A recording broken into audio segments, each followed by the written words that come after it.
هاي كيفكن؟ أهلا وسهلا فيكن مرة جديدة يا أحلى ناس. وصفة اليوم سهلة وسريعة وبتنقذكم بأي وقت. رح أعمل معكم لفايف التورتية المحشية بالدجاج، ورح أحط معها شوية خضار ونحط على وشها جبنة قشقوان. هاي الوصفة كتير طالعة ترند هالأيام، وأنا حبيت جربها معكم لأنه لقيت طريقتها سهلة وسريعة وما بتاخد وقت، ولقيتها مناسبة لغدا خفيف أو عشاء سريع أو حتى ضيافة مرتبة. خلونا نبلش سوا خطوة بخطوة ونشوف قديش بسيطة وطيبة بنفس الوقت. وأول شي بنحتاجه هو الخضرة، وطبعا فيكم تختاروا الخضرة اللي بتحبوها. أنا اليوم استخدمت بصل وفلفلة خضرا وحمرا ليعطونا لون وطعمة حلوة، وطبعا سن الثوم اللي ما بستغني عنه بأكتر وصفاتي، بيعطي نكهة طيبة وبيفرق كتير بالطعم. وأهم شي تقطعوهم بحجم متقارب مشان يستوون بنفس الوقت ويعطوا شكل مرتب بالحشوة.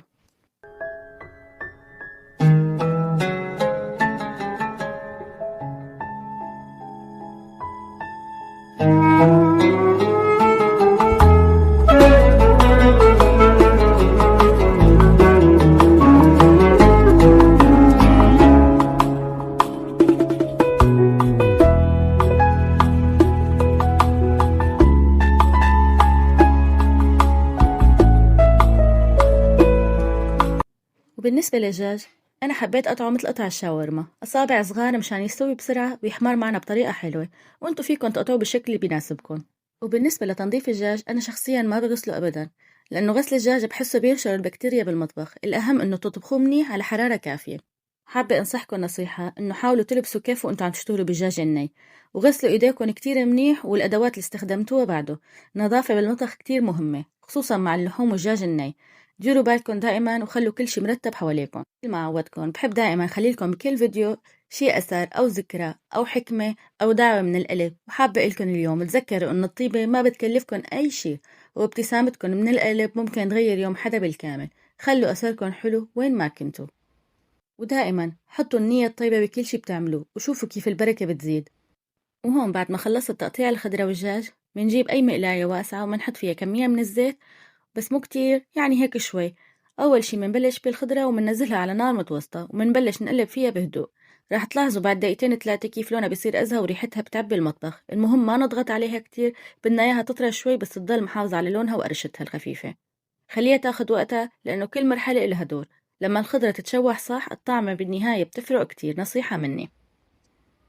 وانتو هون كمان فيكن تضيفوا ذرة أو فطر أو حتى شوية زيتون إذا بتحبوا. الوصفة بتتحمل وبتزبط مع أي شي عندكم بالبراد. وهون بعد ما نزلت الدجاج فوق الخضرة أنا شخصيا ما بحب حركه كتير بالبداية، بحب خليه ياخد راحته على النار ليعطي لون أبيض خفيف من تحت، وبعدين بقلبه على الجهة التانية. هيك بنكون سكرنا العصارة اللي جواته، بضل طري وما بينشف معنا. إذا منضل منحرك فيه من أول دقيقة بينزل ميته وبينسلق سلق بدل ما يتحمر. بالنسبة للبهارات أنا حطيت ملح وبابريكا وزنجبيل وقرفة وهيل والسبع بهارات. ديروا بالكم ما تكتروا بهارات مشان ما يضيع طعم المكونات الأساسية.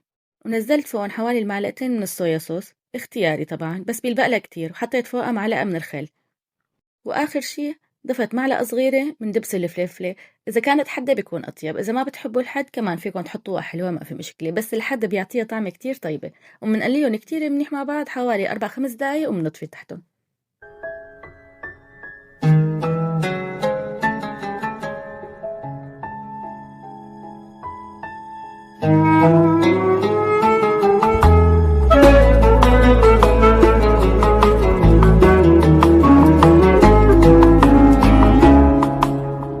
بعدين منجيب أي صينية أو جاط بدنا نحطها بالفرن ومندهنه بشوية زيت.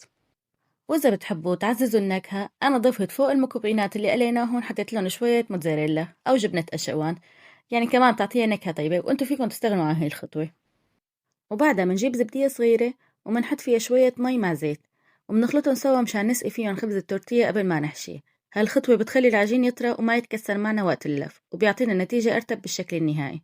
وفينا أكيد نستغني عن الزيت ونكتفي بالمي بس، أو تحطوا بدال المي حليب، بس أنا بحب ضيفة نقطة زيت لأنه بتعطي ليونة أكتر وبتساعد ما ينشف الخبز بالفرن. بعدين منبلش نلفهم، بناخد التورتيه منلكها بنزلها بهي المي اللي ساويناها، وبعدين منقصها من الجنب ومنحط شوية من الحشوة، وبعدين منلفها بهي الطريقة.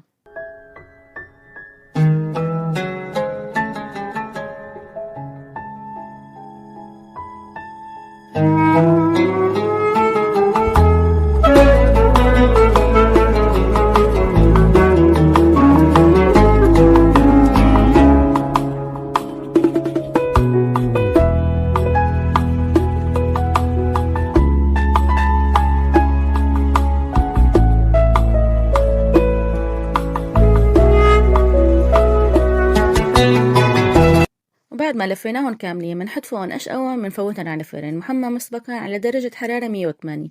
نصيحة: بلشوا أول شي حموها من تحت لحتى تاخد من تحت لون، بعدين ارفعوها على الرف الفوقاني مشان تتأمر الجبنة معنا. تاخد بالفرن حوالي 25 دقيقة لنص ساعة، كل واحدة وحسب فرنها قديش حماوته. بس نصيحة: جربوها لأنه عن جد طلعت خرافية، كتير حبيناها. هي بعد ما طلعت شوفوا النتيجة ما أحلاها. نصيحة: جربوها. وإذا عم تعجبكم وصفاتي وحابين تشوفوني مرة تانية لا تنسوني من اللايك والاشتراك بالقناة. بحبكم بالله. سلام.